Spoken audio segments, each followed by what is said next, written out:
On my shelf sits a jar of soap that cost me absolutely nothing. Not nearly nothing. Zero.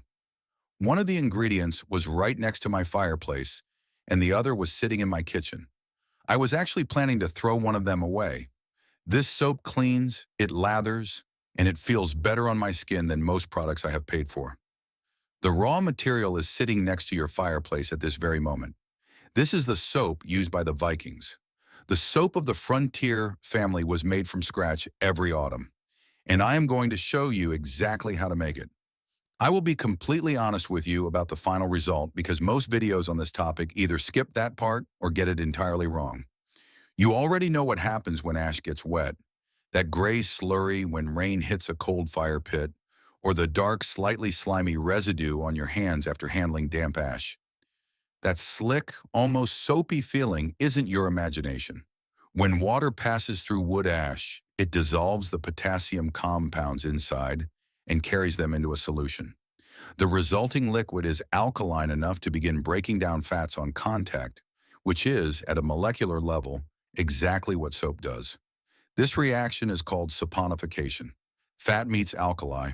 They break apart and reassemble into two things: soap, the fatty acid salt that cleans, and glycerin, the moisturizing byproduct that expensive handmade soaps advertise as a major selling point. That reaction has been occurring wherever ash met rain and fat met water for as long as fire has existed.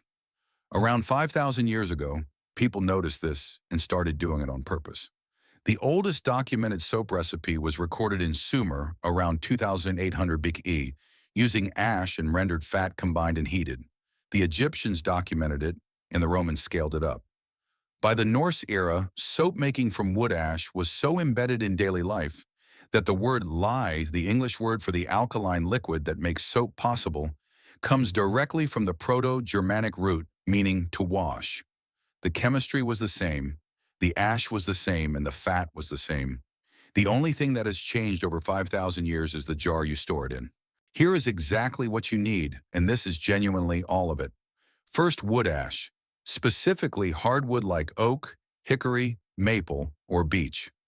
Hardwood burns hotter and cleaner, producing ash with a higher concentration of potassium salts.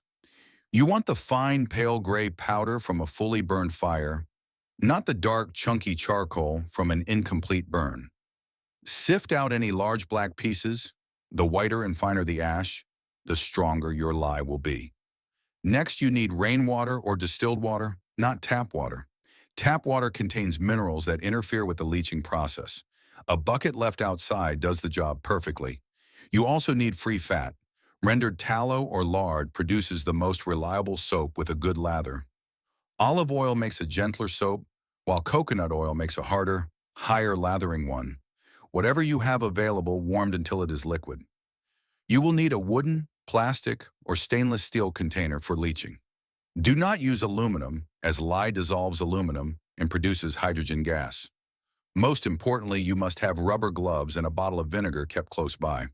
This is not optional. Lye is genuinely caustic and will start saponifying the oils in your skin on contact, which is as unpleasant as it sounds. Vinegar neutralizes it immediately. Wear gloves every single time you handle the lye. That is it. This is how it all goes together. Fill your leaching container loosely with hardwood ash. Line the bottom with a piece of cloth or straw to act as a filter and create a small drain hole at the base so the liquid can drip into a collection vessel below. Pour rainwater slowly over the ash. Let it percolate down and drip out the bottom. That dark, tea-colored liquid with a slightly slick feel is your lye. Pour it through the ash 2 or 3 more times to increase its concentration. Now here is the test the Vikings used, and it still works perfectly today. Drop a fresh egg into the lye solution. If it sinks, the lye is too weak, so run it through the ash again. If it floats with roughly a quarter of its surface above the liquid, the concentration is correct. If it bobs very high, dilute it with a little water. A raw potato works the same way. This is original quality control for a process that predates chemistry labs by 5,000 years. Once your lye passes the test, combine it with your fat. For a first batch, use enough for roughly a quart jar of finished soap, 2 cups of rendered fat, Warm to around 40 to 50 degrees Celsius, just above body temperature, and 2/3 of a cup of lye solution. That is the traditional 3-to-1 ratio by volume. Pour the lye slowly into the warm fat. Never the other way around. Always add lye into fat. Stir constantly. The mixture will cloud and thicken almost immediately. Heat it gently over low heat, stirring regularly. This is the hot process. You are cooking the saponification rather than waiting weeks for it to happen at room temperature. Give it several hours. The mixture will move through stages: waxy, then grainy, then glossy and paste-like, similar to thick mashed potatoes. When a small piece on your tongue gives a faint zap, like touching a weak battery, saponification is nearly complete. When that zap disappears entirely, it is done. Here is the one thing people often get wrong the first time. They expect it to turn into a hard bar. It won't. This lye is potassium-based, and potassium soap is naturally soft. What you will have is a smooth, scoopable paste that goes into a jar. That is correct. That is what it is supposed to be. Scoop a small amount onto your hands, work it into a lather with water, and wash. If you want something firmer, add 2 tablespoons of plain table salt during the last 30 minutes of cooking. The sodium partially displaces the potassium, making the soap less water-soluble and firmer. You can then press it into a mold and let it cure for 2 to 4 weeks, where it will firm up further as water evaporates. This is a documented technique from soap-making manuals of the 1700s. Store it in a glass jar or a wooden mold lined with parchment, never aluminum or tin. Now here is my personal version, the one I actually use.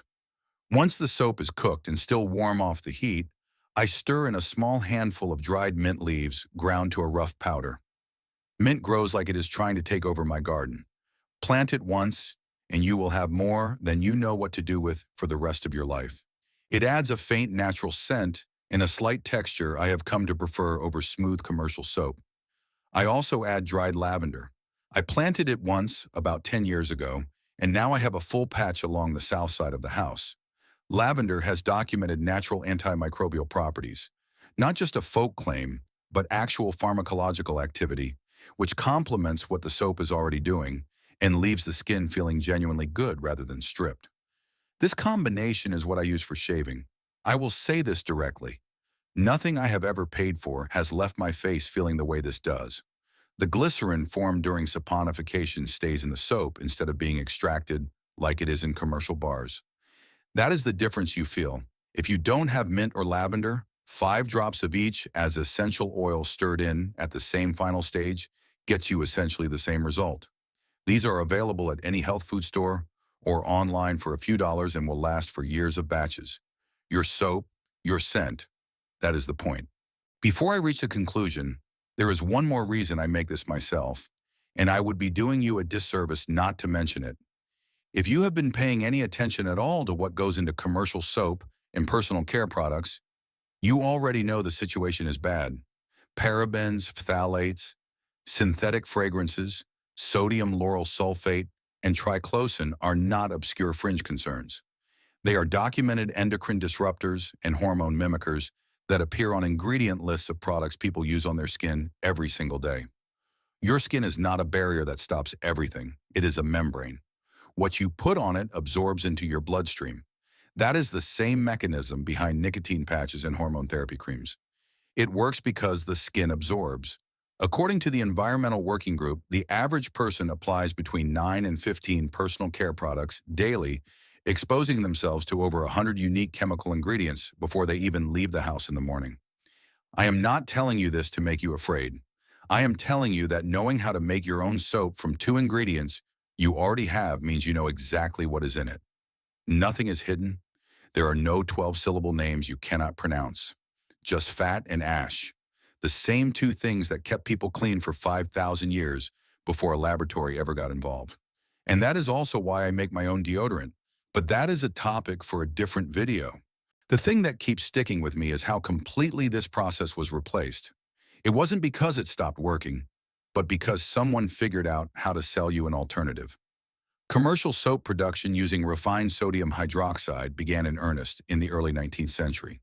By the mid-1800s, companies like Procter & Gamble founded in Cincinnati in 1837, had industrialized it into millions of identical bars.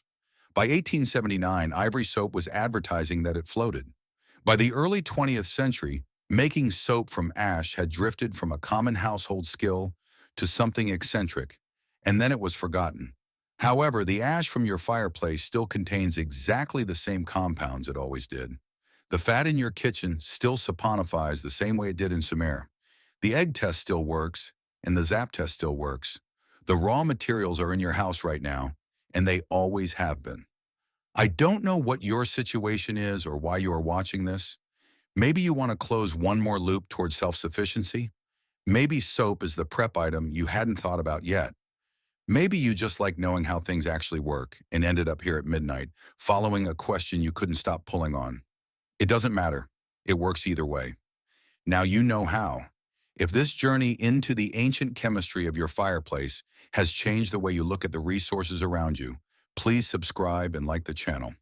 We are unearthing the history and the skills that the modern world has tried to bury. Let's reclaim our self-sufficiency. The next chapter of forgotten knowledge will be open soon.